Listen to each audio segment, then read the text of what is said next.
শৈশবকাল হলো স্মৃতিতে ভরা। মায়ের বকুনি খেয়ে স্কুলে যাওয়া, স্কুল থেকে ফিরে এসে ব্যাগ নিয়ে যেখানে খুশি ছুঁড়ে ফেলে দিয়ে খাওয়া দাওয়া শেষ করেই বন্ধুদের সাথে খেলতে ছুটে যাওয়া, সন্ধ্যা হওয়ার সাথে সাথে ঘরে ফেরা, তারপর হাত মুখ ধুয়ে পড়তে বসা। তখনই যেন সারা পৃথিবীর ঘুম চোখে এসে বসতো। কোনো রকমেই পড়া শেষ করে খেয়ে ঘুমিয়ে পড়া, এভাবেই কেটে যায় সুখে দুঃখে আনন্দে আমাদের সেই ছোটবেলাগুলো। শৈশবের স্মৃতির কথা মনে করতেই চোখের সামনে ভেসে আসে কত না মধুর স্মৃতি। লুকোচুরি খেলা থেকে শুরু করে গোল্লাচুর, চিবুরি, কুতকুত, সাত ধাপ্পা, চোর পুলিশ, রাস্তা পাকে খেলার মতো মজার সব খেলার স্মৃতিগুলি চোখে ভাসতে থাকে। ওই সময়টা ছিল ভুল করার সময়, যেখানে মানুষ ভুল করে নতুন কিছু শিখতে পারত। উন্নতির জোয়ারে গা ভাসিয়ে আমরা আমাদের ছেলেমেয়েদের শৈশবকে ডুবিয়ে দিচ্ছি আধুনিকতার গ্রাসে।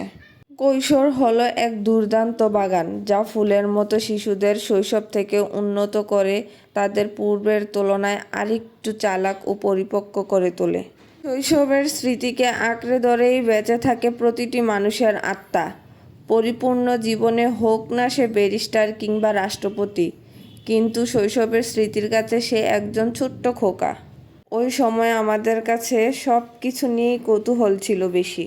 আমাদের মধ্যে কোনো বাজে চিন্তা ভাবনা ছিল না, কোনো দুশ্চিন্তা ছিল না, শুধু একটা চিন্তাই ছিল যে সারাদিন আমরা কিভাবে খেলাধুলা করব।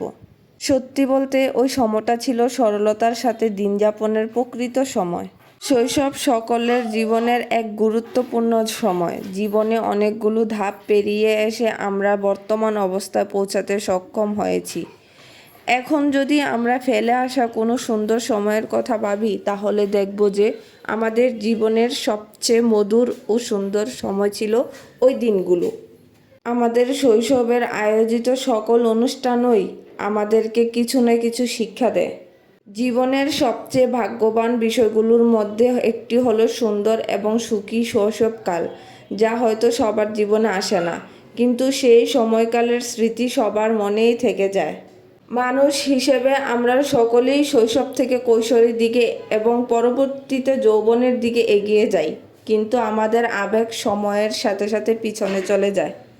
শৈশব হারিয়ে গেছে সময়ের স্রোতে, কি হবে আর স্মৃতির লাগাম টেনে। তবুও মনে ইচ্ছে হয় যেন জাদুর কাঠি ঘুরিয়ে ফিরে যাই সেই কৈশোরে, যেখানে শুধু মজা আর মজা, দুঃখ কষ্ট চিন্তা ভাবনা কিছুই নেই। ছেলেবেলার অপর নাম সরলতা। স্বপ্নকে বাস্তবে রূপ দিতে সব থেকে দরকারি একটি সুন্দর এবং কৌতূহলী শৈশবের। আবার না হয় খেলবো পুতুল খেলা, দেব পুতুলের বিয়ে, ঝগড়া লেগে চলে যাব পুতুল কণিকে নিয়ে। রাতের বেলায় যখন হুতুম পেঁচা ডাকতো, তখন মাকে জড়িয়ে ধরতাম, জানি ফিরে পাওয়া সম্ভব না আমার ছোটবেলা।